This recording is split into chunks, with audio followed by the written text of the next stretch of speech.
Welcome to Acing It, where the thrill of victory, the agony of defeat, and the passion of sports all collide. I'm your host, Ace Henry, and I'll be here to take you through the most significant stories, news, and topics in sports. We have a lot to unpack, so grab your favorite snack and sit back and relax.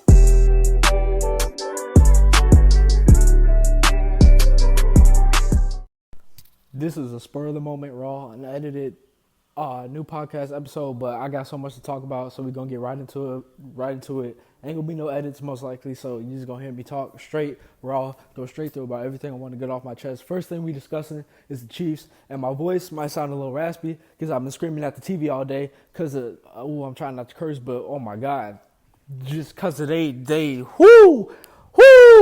boy, they trash. I mean, they ain't trash. Obviously, they about to be 6-2, but they trash today. Yeah, and no way you should be losing to Denver. First thing I want to say, defense played head over heels today. They allowed the first game of them allowing over 20 points. They allowed 21. But if you were watching the game, seeing any clips or anything, you know that they were put in horrible situations, and they still came out with turnover after turnover, sack after sack, big play after big play, blocked the field goal kick. The Broncos got the ball at like the 10-yard line after a muff punt towards the end of the game, and then Denver scored a touchdown, which got them to 21. But other than that, the defense played great. You cannot go a game without scoring a touchdown if you got Patrick Mahomes at quarterback. That's all you need to know about the weapons you got.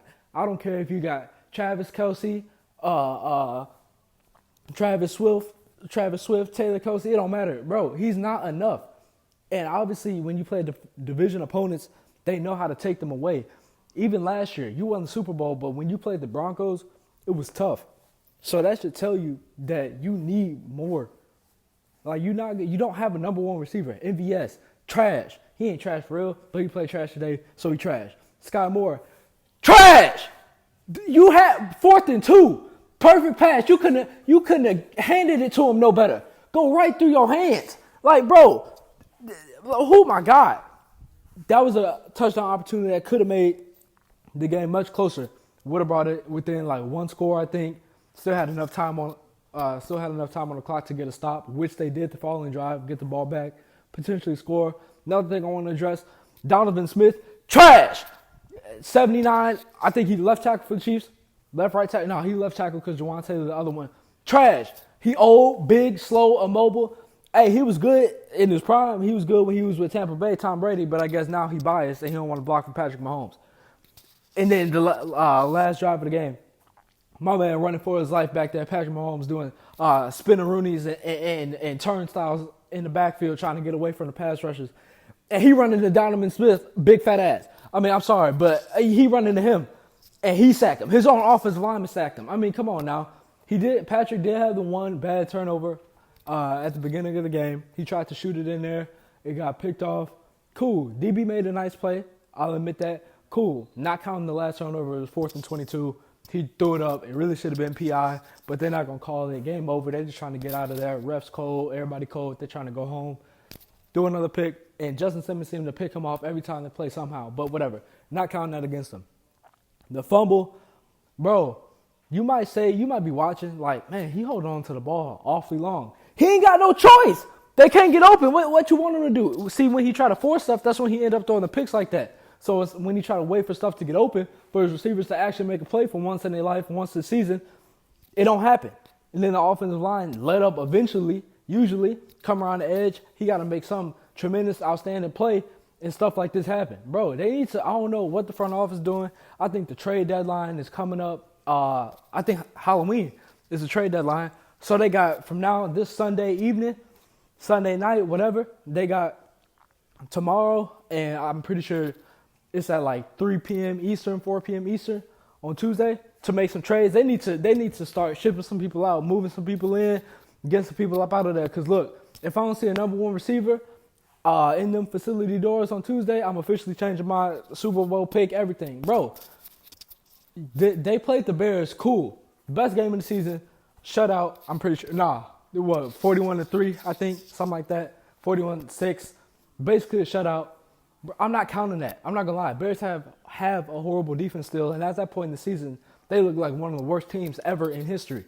And then you look good in the first half against the Chargers, came out second half didn't really have to do that much. You just needed to game manage, maintain, do what you need to do to win. Cool, Patrick threw for 4, whatever, blah, blah, blah. But the Chargers literally have the worst passing defense in NFL history so far up to this point. So I'm not putting all my stock into that game either.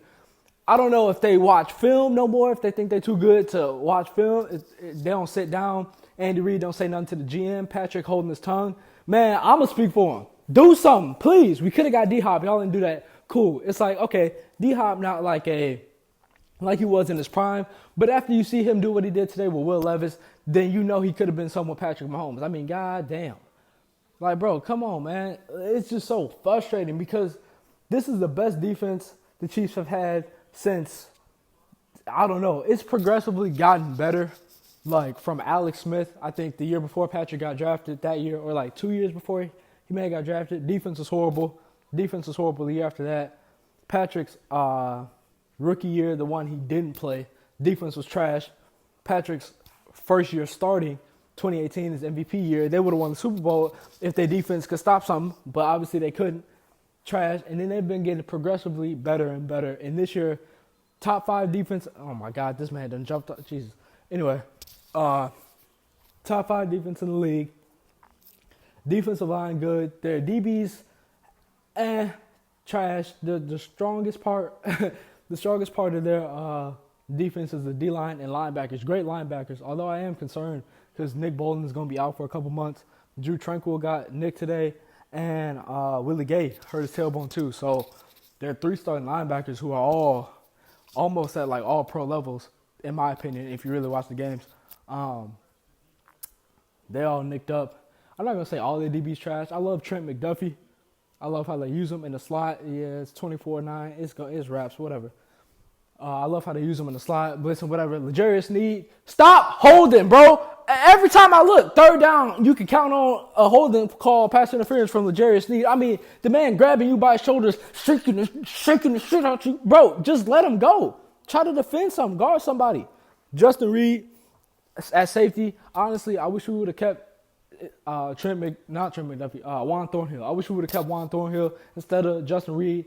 He's athletic, but I don't know. It's just something out there. I feel like every big play that happens, he's around it, but not making a play. I know he blocked the kick today. Cool. Didn't really end up mattering. Don't care. I need you to make real plays on defense consistently, not just like in spots. But, bro, anything else I need to address? McCole Hardman, not going to lie, if Brett Veach and the Chiefs front office and all them thought McCole Hardman was going to come in and save the day, trash. No, bro. No. He was a good complement receiver. He was good when you had Tyreek, him and Tyreek next together. He like a poor man's Jalen Waddle. So when you got him and Tyreek next to each other, cool. He looks straight. That's like, man, he a real good receiver. He really like Tyreek, just not as fast, like barely slower, not as elusive and stuff. But if you use him the right way, he cool. If you expect him to be a number 1 receiver, no, hell nah. And then look at him trying to return it. Get your ass on the ground. Look, just slung him down like yesterday's garbage, man, bro. And then MVS, I liked him in Green Bay, really. But when you look at all these receivers, they were good at on their former teams when they were complement receivers. MVS was great when he was playing alongside Devontae in Green Bay with Aaron Rodgers. I know Sky Moore, rookie, already addressed him trash. Or not a rookie no more, second year, whatever. He's young, inexperienced. Rashee Rice, he had a big drop today, but other than that, he's been looking good all season.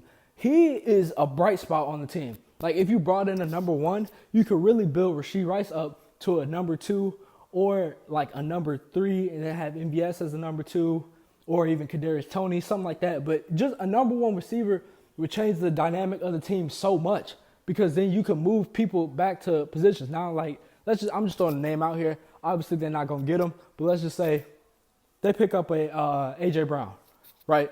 And obviously, like I said, they're not going to. Philly not getting rid of him. I don't even think they could trade him realistic. But he's a real number 1 receiver. Let's say they get A.J. Brown, right? They bring him in. And you don't give up, like, any big name receivers that you have now. Like, you don't give up Kadarius Toney, MVS, and Rashee Rice. I don't really care about Sky Moore. You can get rid of him. McCole Hardman, you can get rid of him. I don't care. Bring him in. Now you got A.J. Brown, MVS, Kadarius Toney, Rashee Rice. Like, a number one receiver, and then everybody else moves down. Now that receiving roster looks straight. It ain't no Bengals like with Jamar Chase, T. Higgins, and Hayden Hurst at tight end, Joe Mixon at running back. It ain't that. It ain't the Eagles, what they got now with A.J. Brown, Devontae, the Julio, all that. You know what I'm saying? But it's something. You feel me? It's something at least. I mean, the Vikings, they winning games because they got 2 number one receivers. And I know he a rookie, but Jordan Addison raw. Jay Jettis went out. Jordan like, I got y'all. Don't worry about it. You can't even tell Justin been out. I mean, like, I feel bad for Pat because I'm trying to find the right way to say it. I feel like, let me think. I don't want to say the wrong thing. Like they undervalue him, or take him for granted. I think they take him. Yeah, I think they take him for granted because they know how great he is. They see what he can do with lesser weapons at times. When he's hurt, when people are nicked, when everything is not going perfectly, he can still make things look amazing. But you don't want that to happen on a consistent basis. Like same thing for Joe Burrow. I'm sure, if that whole roster was healthy, and Jamar Chase was out or T. Higgins was out, whatever, Joe will be able to manage and maintain for a game or a game or two. But you don't want to go through that the whole season because then people get film on you. They're able to game plan and stop you, and like it gets harder by the week. So I don't know. They need to do something. It was just a bad plan going into the year. Like after winning the Super Bowl last year, you could tell like Patrick played amazing with that roster. It was a good game plan too by Andy Reid in the second half, all that. But that is not a roster you want to run it back with. Like you should have been able to tell. Like even if you, in the back of your mind, it's like, okay, even if we do make it this far, blah, blah, blah, I still want to make these changes, add additional pieces. And y'all drafted good, usually draft good, I should say. So even if you're like, okay, I plan on drafting certain spots here, blah, blah, blah, you just won the Super Bowl. You're not going to have a high pick in the draft. So it's not like you're able to get a Jordan Addison or somebody like that. You feel me? So they should have been thinking about making off-season pickups, free agent pickups, trades, something to help. But they need to, I don't know, they need to take a look in the mirror in that front office. And maybe Pat or Andy Reid need to say something. And I wish Andy Reid was a coach that got you fired up. Because the only time Andy Reid get mad is at the refs. He don't say nothing. Oh, I won't say don't say nothing to nobody. But he don't yell. He don't like, just to get them going. Not to get on them. Like maybe to get on them a little bit. But, not to, be a dickhead. Like, he like to encourage them. Fire them up. Because if I was the coach after the Jerry Sneed got that second and especially third and fourth holding PI penalty with that, come sit your ass next to me until you learn to stop grabbing. I would have taped his hands up. I would have told Trey to tape his hands up. He can't grab no damn body no more for the rest of this year. When McCole Hardman dropped that punt after they had a chance come, man, I would have told him, you walking back to Kansas City through the snow, through the mountains, hiking. I don't care. You're gonna find your way. And if you late to the next meeting, you ain't on the team. I would have been on them bad. I'm telling you. But oh my God. And then what else I want to address? Okay, let me.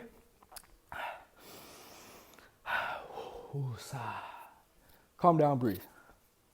Let's talk about Tyreek. Because, Tyreek, I love Tyreek.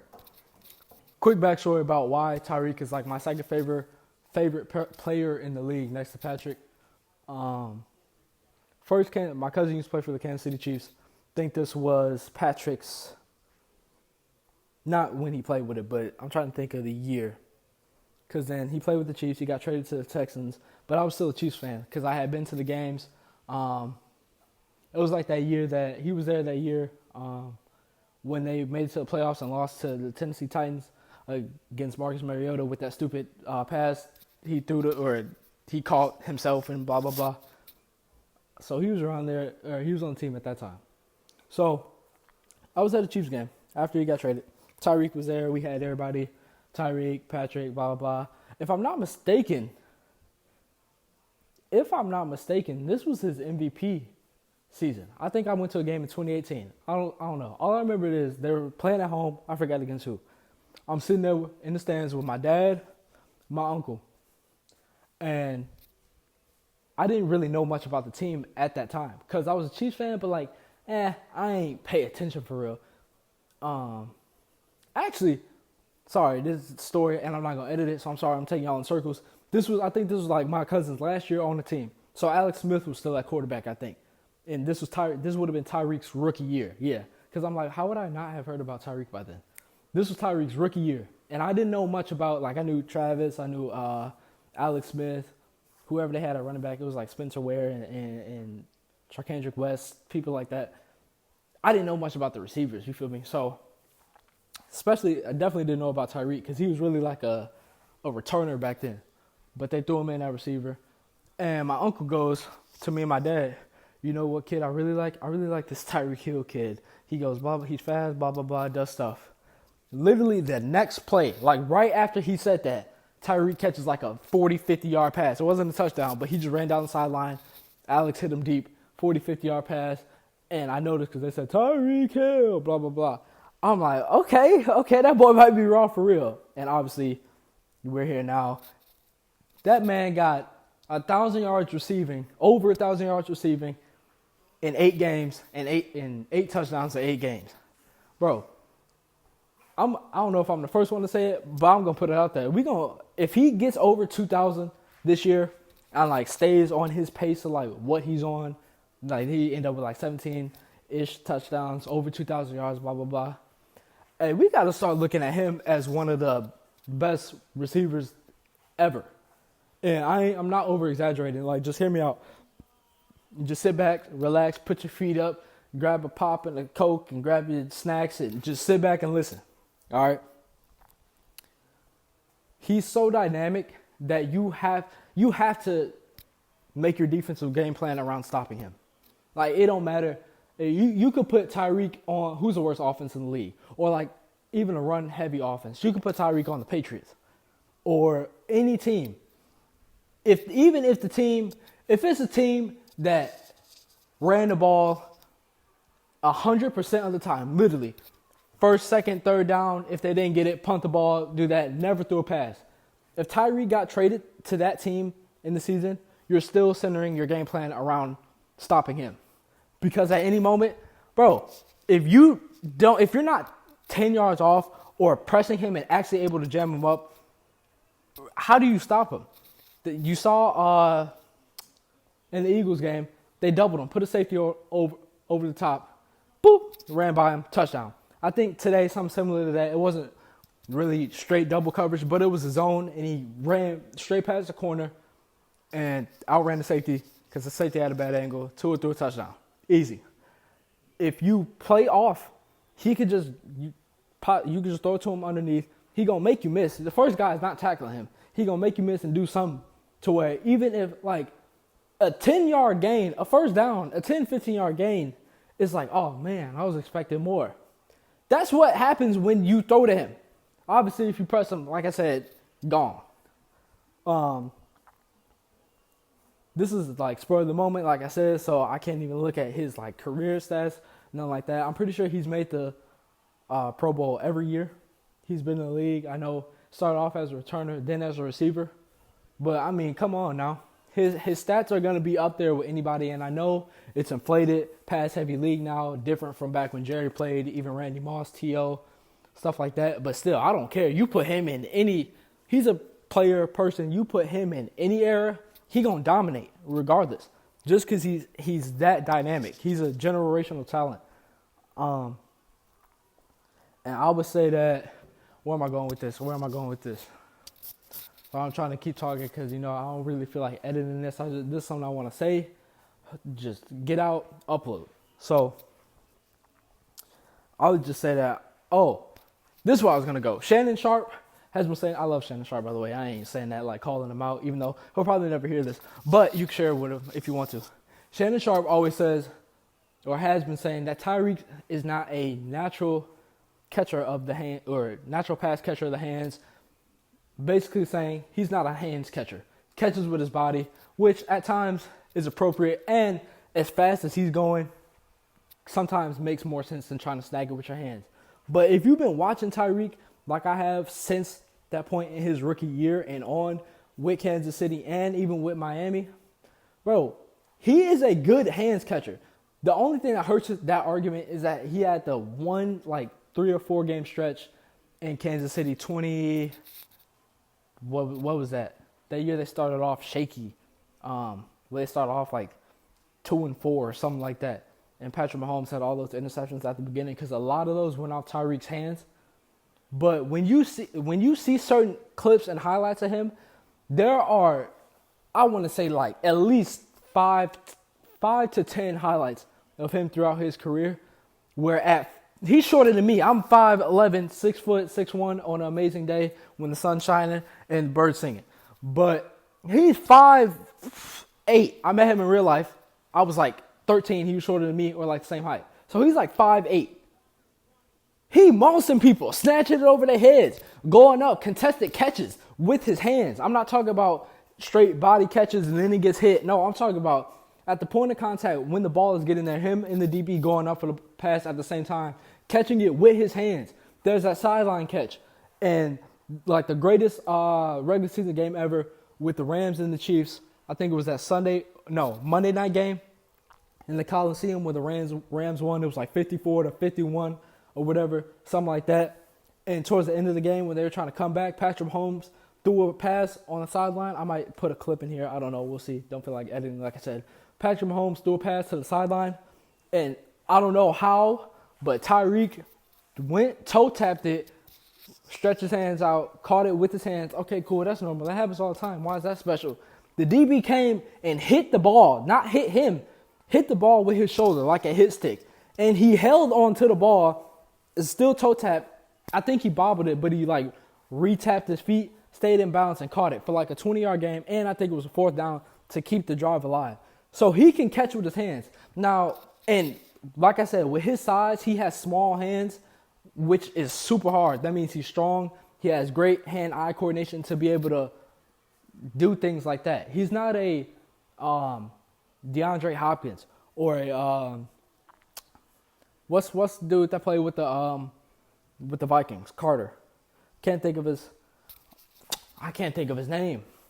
But you know how I'm talking about. Anyway, Carter. Receiver that they talk about had the great one-hand catches before Odell and all that stuff. Had huge hands, and he worked on stretching his webbings and his fingers and all that out. Had flexible fingers. He's not a big hand receiver, so it's even harder for him to do things like that. For him to snag one-hand passes, which he's done and does. Just go up, snag the ball like he is a big Julio Jones type red zone threat. So I'm just saying that disrespect on Tyreek needs to stop with the hands catching, unless it's something egregious that continues to happen throughout the season or something like that. So I just wanted to get that out the way while we on it. We got to talk about Colorado just because, even though they're dying down a lot. Played a good game. I mean, I don't think anybody expected them to win yesterday. But they played a good game.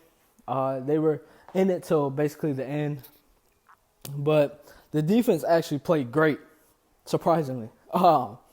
The defense played great. Travis Hunter, that man. I ain't gonna blame Caleb Williams, but I don't know. Like, it's just something rubbed me wrong about him. We'll touch on that in a second. But Travis Hunter, he gonna be a top 5 pick in the draft, maybe top 3. I mean, he's not gonna go both ways in the NFL most likely, just because it's hard to do in college. It's gonna be even harder to do in the NFL. Just for numerous reasons, not even going to get into that. But you can really just put him, you could go by game, honestly, and put him where you want to. That might affect your ability, like, to, play on both sides of the ball, depending on your game plan. But let's just say you playing a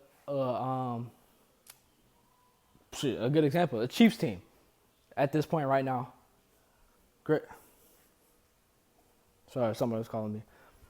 Playing the Chiefs team, great defense and offense. Okay, well, we need some help on offense. We're going to put him at receiver, blah, blah, blah. And then you playing who has a great offense, bad defense? Chargers. You playing Chargers. They don't have a great offense, but you know what I mean.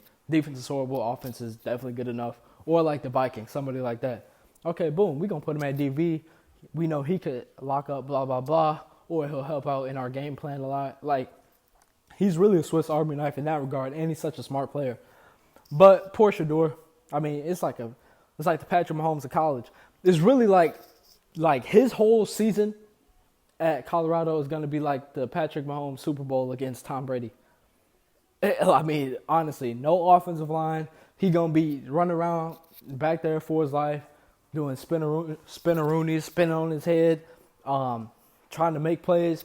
He going to have a play where he does all that, throws it deep. He's going to hit somebody in the face, in the back of the head, something like that. There's going to be a bunch of moments like it was last game and throughout the season. There's going to be more moments like that this year where he's just going to be making a play. He's just going to be like, damn.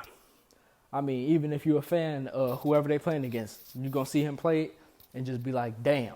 And at times, he can, like, hold on to the ball too long, I feel like, or doesn't have the right elusive technique, scramble technique, to where there are certain times you should drop back, go left, go right, step up in the pocket, really just look to straight run. And he'll learn eventually, hopefully. I feel like part of that is because Tom Brady is his mentor, so to say. And Tom Brady had great feet in the pocket. Don't get me wrong. Tom Brady knew when to step up, when to step back, when to move, blah, blah, do the most part. But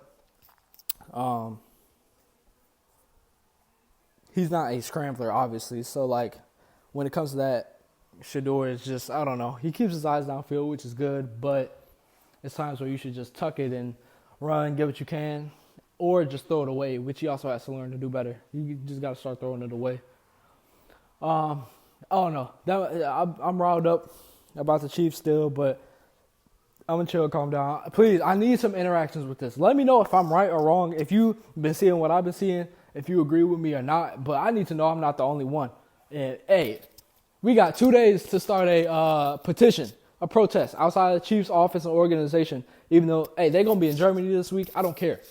Please get Patrick some help. I'm telling you, I might start a GoFundMe, raise some trade money for them to do something. Please. But I appreciate y'all for listening to me. Basically on this rant, Spur of the Moment podcast episode. Haven't been doing it a lot because I've been caught up in like other work recently. But once that's all finished, I'm hoping I can get back to podcasts, upload and talk about sports, whether it's clips, full podcast videos, whatever. But I appreciate y'all. Chiefs play the Dolphins next. Oh my God, the Chiefs play the Dolphins next week in Germany. Woo! Hey, luckily our defense is playing good, but I mean, maybe they'll look at the Eagles film about how to stop the Dolphins, because you can have a great defense and still get poo-pooed on by that Dolphins offense. And the Dolphins defense with J-Ram back is nothing to slouch about. So, I don't know. We'll see, man. But usually Patrick Mahomes ups his play against the competition, unless he's like severely outmatched and outmanned like that Tampa Super Bowl. So I believe in Patrick. He just might be going into that game like, and I know he was sick today. Hopefully he gets all healthy, but he just might be going into that Dolphins game like, God damn it, I'm gonna do it myself then. He might have a meeting with Travis and Taylor. Taylor, I'm gonna need you in Germany. Travis, hey, she gonna be there. Hey, lock in. It's time to lock in because we ain't doing this again. I bet he was just, like that Richard Sherman clip where he run the ball. He got his non-flashback from the Super Bowl. Hey, that was Patrick today in that game. I know every time he got hit through an incompletion, something happened. He just started getting them non-flashbacks from that Tampa Super Bowl. But anyway, let me get off here before I say something crazy. Appreciate y'all for listening. Podcast episode coming randomly right now, but eventually I hope I'll be able to, like I said, upload consistently on the schedule, something like that. But until then, thanks for listening.